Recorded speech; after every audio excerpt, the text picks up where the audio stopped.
Fala galera, tranquilidade, professor Gilbert de História na área, ó. Tô aqui para falar dele, tô aqui para falar do icônico Getúlio Dornelles Vargas. Isso mesmo, o presidente da República que mais passou o tempo administrando o Brasil. O cara foi presidente em um primeiro mandato, de 1930 até 1945. E posteriormente em um segundo mandato, de 1951 até 1954. Ou seja, o cara passou 18 anos no cargo de presidente da República. É tanto tempo que tem de ter uma questão de Enem falando sobre esse cara. Você concorda comigo? Professor, o que Vargas queria? Repara bem, tá? Quando Vargas assume a administração do Brasil, ele tem um objetivo. Ele quer superar o modelo agroexportador brasileiro através da indústria. Para tal, foram construídos alguns caminhos que, de fato, vão conduzir aí o Brasil a um posterior processo de industrialização. Professor, o que Vargas fez para a economia nacional? Muito simples, tá? Vargas trabalhou, gente, para montar as bases da indústria brasileira, para montar a indústria de base. Quando eu falo de indústria de base, eu estou falando de quê? Eu estou falando da CSN, da Companhia Siderúrgica Nacional. Eu estou falando da Vale do Rio Doce. CSN e Vale do Rio Doce é indústria de base. A indústria de base representa a mãe de todas as indústrias. Eu estou falando do ferro, eu estou falando do aço. E posteriormente, no segundo mandato de Vargas, é de Vargas o projeto O Petróleo é Nosso, que vai construir a Petróleo do Brasil S.A., vulgo Petrobras. Na época, o Brasil, com a criação da Petrobras, detinha monopólio de extração e refino do petróleo.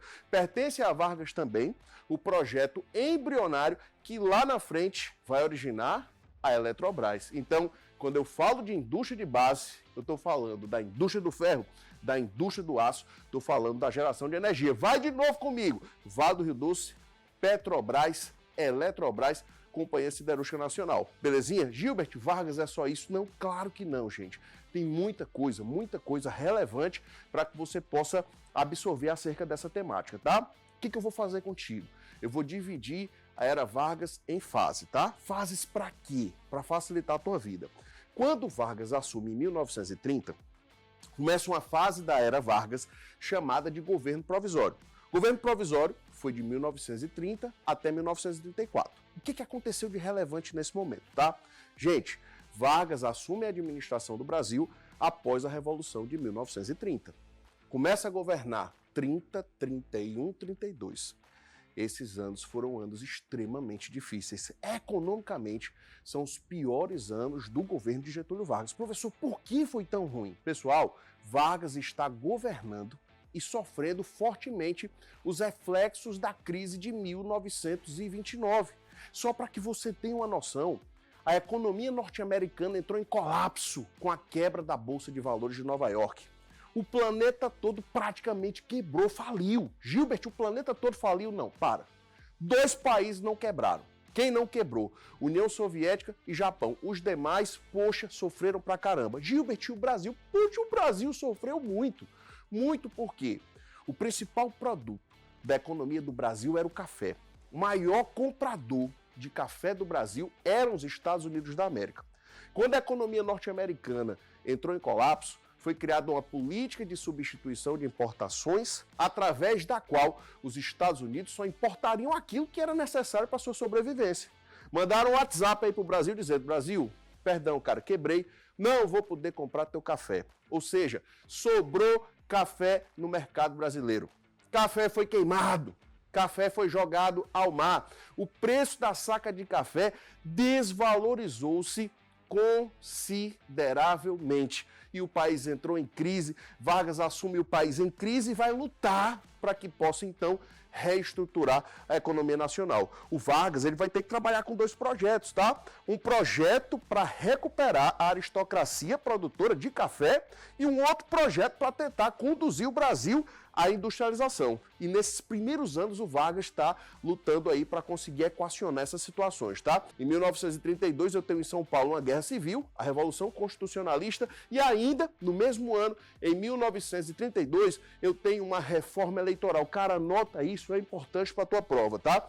Eu tenho uma reforma eleitoral que vai trazer para as mulheres o direito de voto. A reforma eleitoral de 1932 garantiu o direito de voto para a mulher no Brasil. Belezinha? Ainda, gente, em 1934, é interessante salientar que foi criada uma Constituição para o país.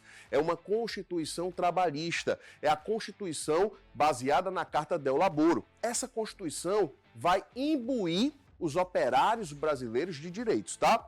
Recorde-se que lá na República Velha, antes de Vargas, foram muito fortes as ações do movimento operário. Estou falando da greve das costureiras, estou falando da greve geral de 1917, eu estou falando de operários influenciados pelo anarquismo, influenciados aí pela presença de imigrantes italianos que já tinham uma história de luta, que passaram a galgar direitos, tá? E é justamente nesse contexto de greve, nesse contexto de quebra de máquinas, que Vargas quer industrializar o Brasil e precisa acabar com as greves. Qual foi a estratégia de Vargas? Imbuir o operário de direito. A Constituição Trabalhista, baseada na Carta del Laboro, traz alguns desses direitos para os trabalhadores. Professor, me dê exemplos. Foi determinada a jornada semanal máxima de trabalho. No máximo, o operário poderia trabalhar 48 horas por semana. Gilbert, o que é trabalhar 48 horas por semana? É trabalhar segunda, terça, quarta, quinta, sexta e sábado, 8 horas por dia. Gilbert, e o domingo? O domingo vai ser o teu dia de repouso semanal remunerado. É o dia que tu não trabalha, mas que tu recebe pelo teu não trabalho.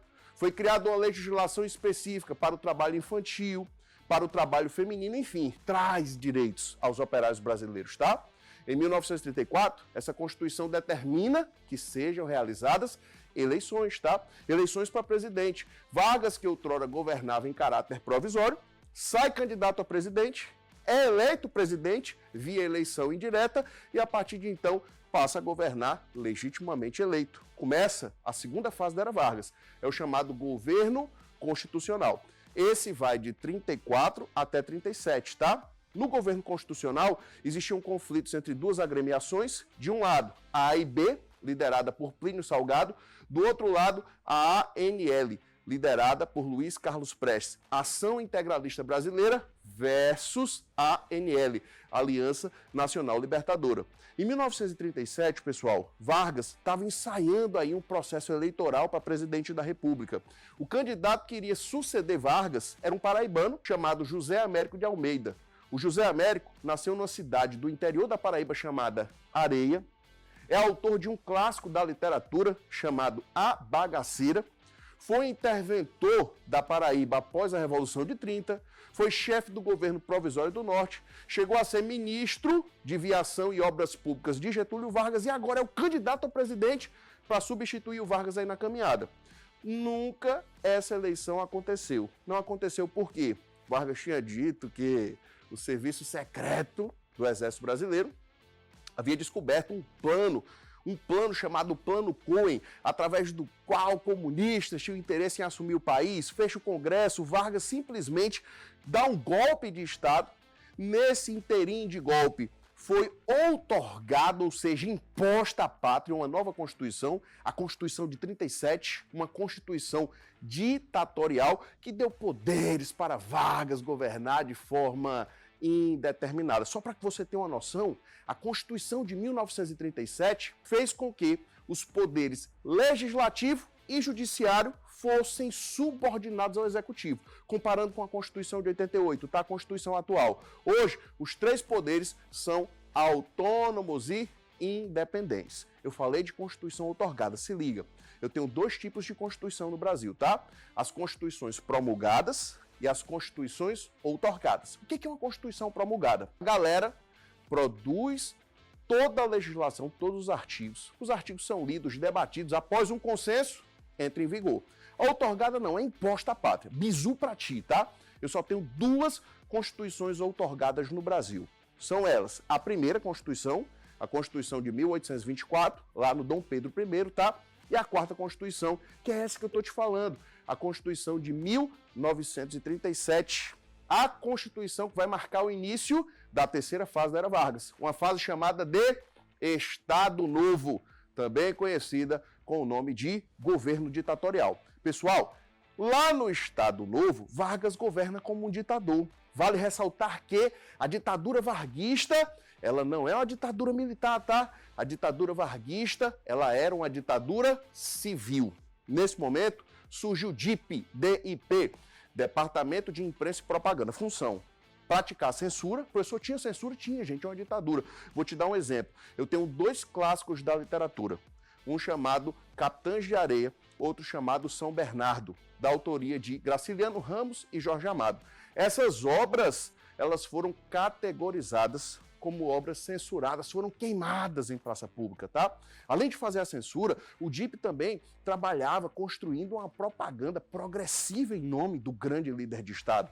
Tu sabe que Vargas tem um governo com influências nazifascistas e que esses regimes totalitários aí do começo do século XX promoviam o culto ao líder, faziam utilização da propaganda para fazer toda aquela ideia do líder salvador de tudo e de todos. Vargas entra nessa vibe também.